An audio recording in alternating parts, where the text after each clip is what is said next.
Much Soldier here, and I'm back to talk about The Matrix Resurrections and my thoughts on this movie. I'm going to go straight into spoilers because, yeah, this film wasn't good, and I kind of can't. I don't really want to waste that much time on this, so if you don't want to hear spoilers, leave now.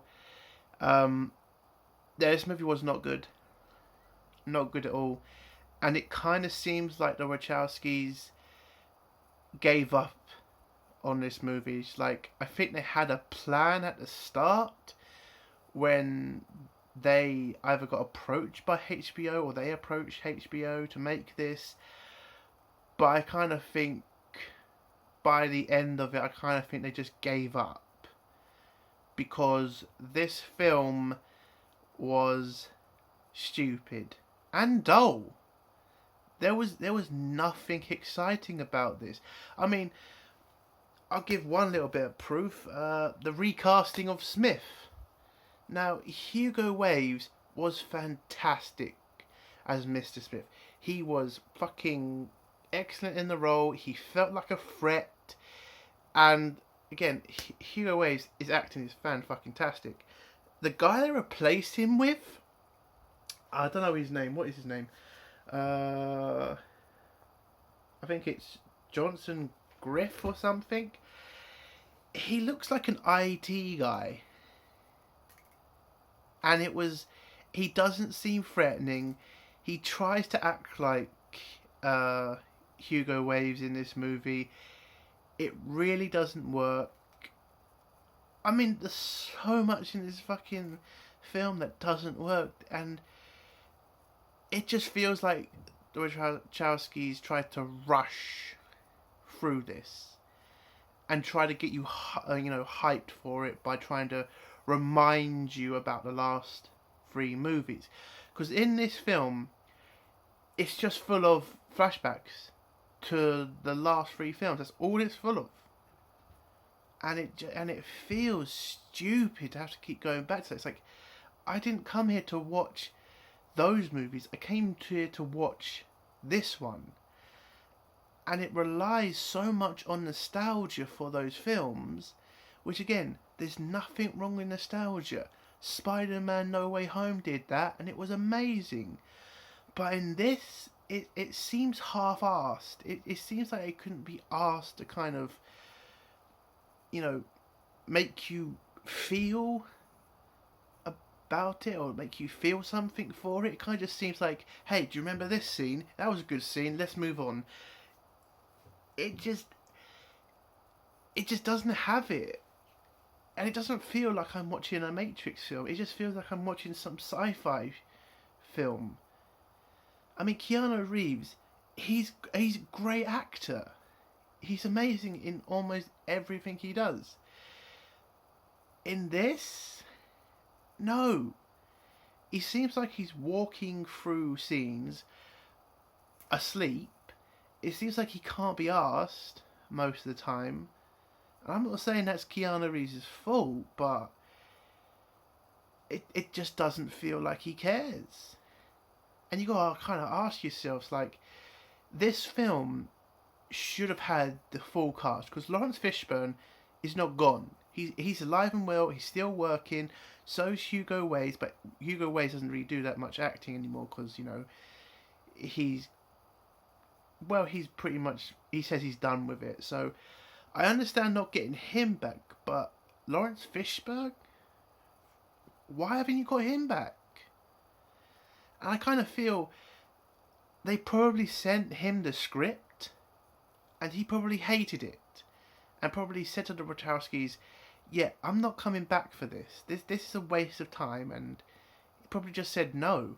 And I kind of think maybe they also sent the script to Hugo Waves, and he said no. Because there's nothing in this film that was amazing. I mean, there's a scene where Neo starts controlling, like, everything, and he can stop bullets with his mind, like a Jedi, and he can start pushing people back with the Force that he has now. And I couldn't care less.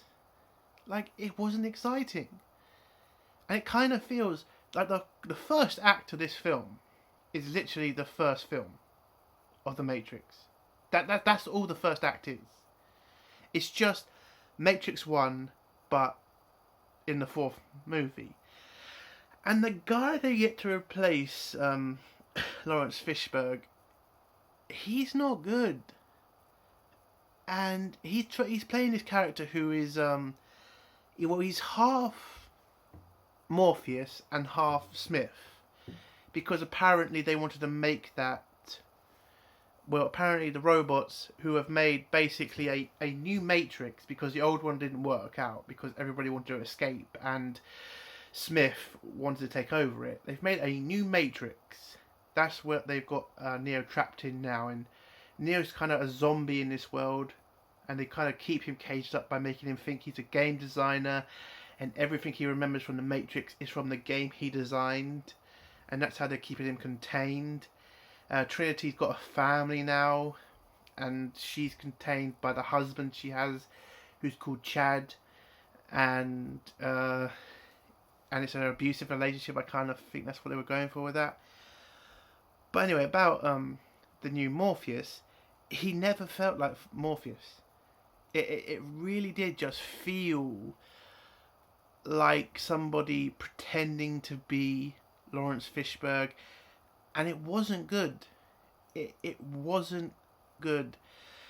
And the whole story of this film is basically Neo escapes the Matrix like he did in the first one. He then has to go rescue Trinity, and that's it.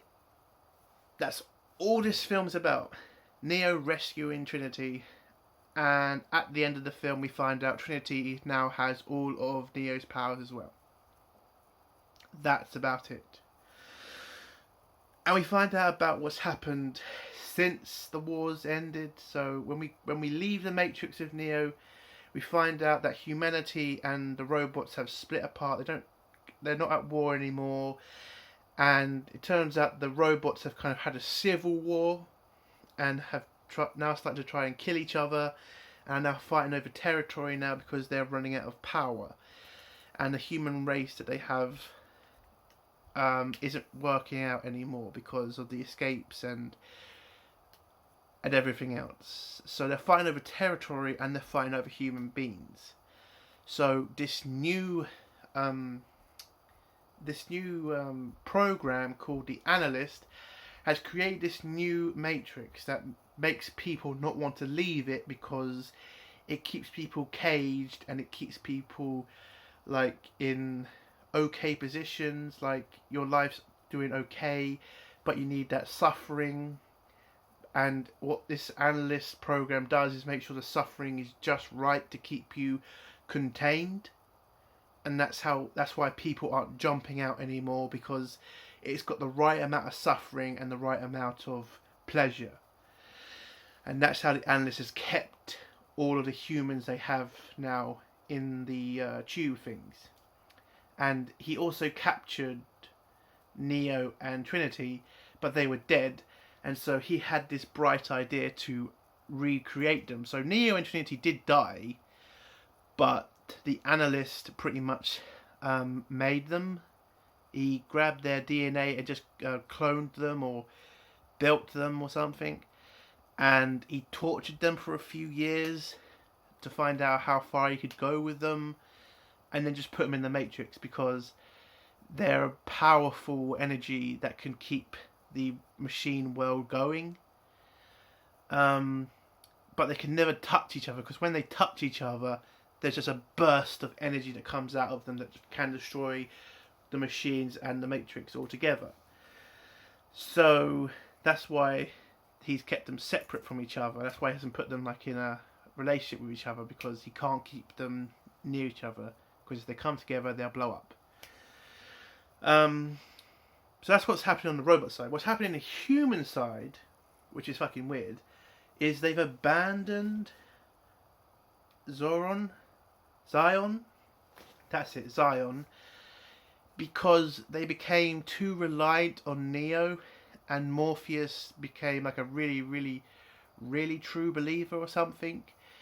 that Naomi took over the human race leadership and have made up a new place called Ion, which is where they've built a new human race hidden from the machines because the war might be over, but they're worried that the machines might start a new one because of the war that they're doing with each other.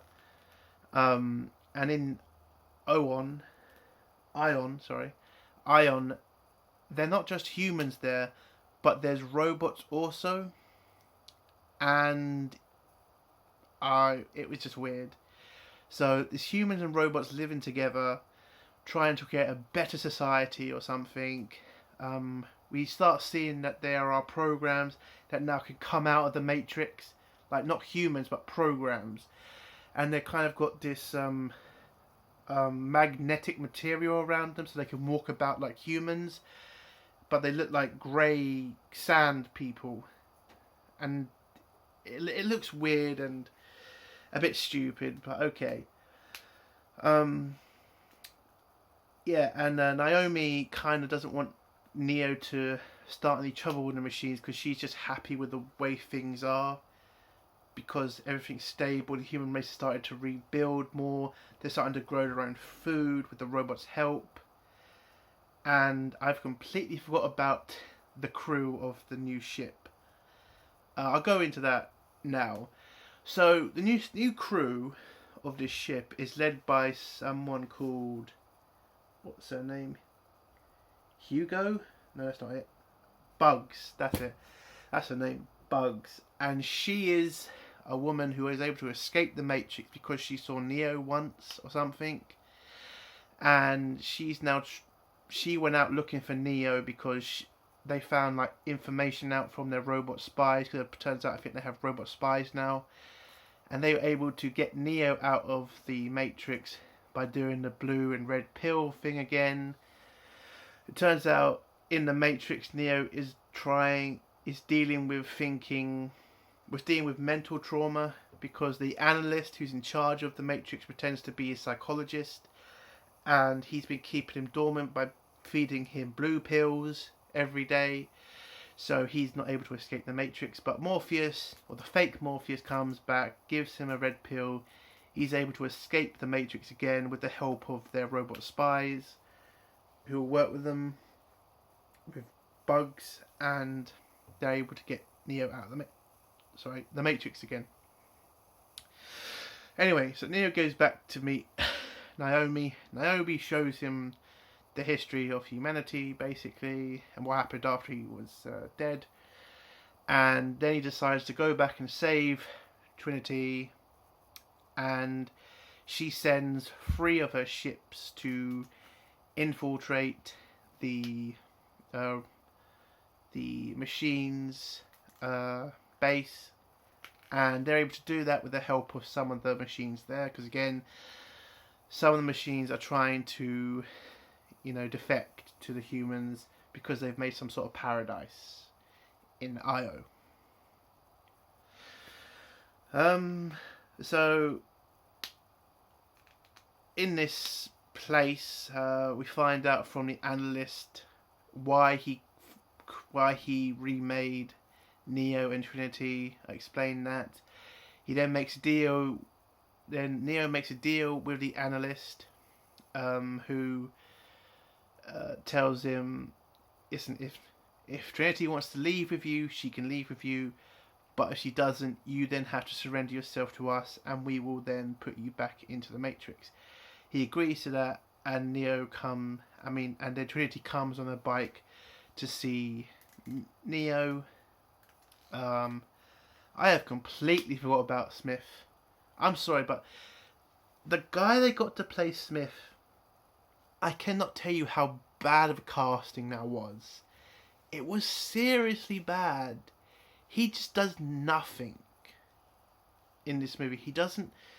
he has a fight with Neo, but it just doesn't feel like Mr. Smith. This should have been a new character. It shouldn't have been Smith. Why the fuck would you bring Smith back? The robots wanted Neo to kill him because he was taking over the fucking Matrix. Why would they risk bringing Smith back? It's pointless. It's stupid. And again, I can't say this enough. The casting was terrible. He looks like he's the head of an IT department.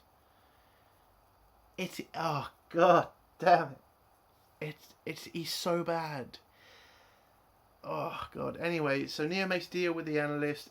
Trinity comes back, but it turns out she wants to stay in the Matrix because she has a family in the Matrix. Her family comes to get her, but the husband's a cunt, so she is able to break this the programming she has on her, and then she decides to go with Neo, and then the husband has a fight with her. She beats the husband, and then the shitload of SWAT that's in the building with the analyst fights Neo and Trinity, and then Neo's friends come in and have a massive fight with the SWAT police, and it just looked dumb. It was over the top stupid, and it just wasn't fun. It's basically that scene where Neo has a fight with all those fucking Smiths, and that was stupid. I mean, it was fun to watch, but in this, it's just dumb and a waste of time. So whilst Trinity and Neo are having this fight, they then touch each other, and then they blow up again and blow all the SWAT team out of the way. And then the analyst sees that he's losing, so he activates a program called Swarm, which means every program and every human will be sent after Neo and swarm them, basically. It's pretty much like zombies attacking them at this point. So Neo and Trinity run on a bike to get away from the swarm and away from the analyst. It really wasn't that epic of a scene. It was kind of boring, kind of stupid. There was a part when people started jumping out of windows to try and stop them, kind of daft. We then get a helicopter chasing them. They start shooting rockets at Trinity and Neo. Neo's friends that are with him, they get trapped by a bunch of swarm people. They end up nearly getting killed by them, but Bugs come back in the program after saving Trinity's body, because yes, Bugs is somewhere helping someone else try to free Trinity's body, so she does that, gets Trinity's body back to the ship, and then jumps back into the Matrix to help her friends who are being swarmed. And then that's about it from her. The last scene is pretty much Trinity and Neo trapped on the roof, deciding to jump off the roof to escape the police. They do that, and it turns out Trinity can fly. Not Neo, Trinity. I'm not going to say this is woke, because I don't think it's that woke. I just think it's just something to say wow to, or at least that's what the Wachowskis are going for. You're supposed to say wow. I didn't. It was a waste of time. I kind of knew Trinity was going to have powers in this. I mean, the rumors that say they were trying to replace Neo as the One with Trinity, I wouldn't say they were true, but I wouldn't say they were wrong either. I kind of think all they've done is just make Trinity just Neo. That's all they've done in this film, which just isn't exciting. So Trinity flies away, escapes the helicopters. They then get back to the real world, and it turns out that's a mission success, and that was it. And then they go back to the Matrix, meet up with the analyst, kill the analyst a couple of times, or at least Trinity does, and just keep, zapping him back to life, killing him again, zapping him back to life, and then tell him they're going to take over this Matrix and design it better. And then they both fly off and celebrate that they're together again. The end. And that's the movie. The new cast, you can see they're trying, but it's just not good enough. There's not enough of the old cast back. Keanu Reeves is just not enough to bring people back to the cinema, especially when they're now up against Spider-Man, which is literally breaking fucking records, especially now we're apparently in another COVID lockdown. Yeah, the Matrix is fucked. This movie is going to bomb, and it's probably going to bomb hard, especially that you can also watch it on HBO, and if you're in the UK, it's Now TV, you can watch it on. which is where I did, and well, I didn't watch it on Now TV, but you can watch it on Now TV. I kind of just found somewhere else to watch it, but hush hush. But yeah, this movie's doomed. There's just no hype for it. Nobody wanted a new Matrix movie. It just seems pointless, and the movie just feels pointless, and it is a shame. I mean, if they had at least tried. I'm not saying the Wachowskis didn't try, but it just doesn't seem that their heart was in this movie. It kind of seems like they wanted to just do a Matrix movie, or they just wanted or HBO just wanted content for HBO Max.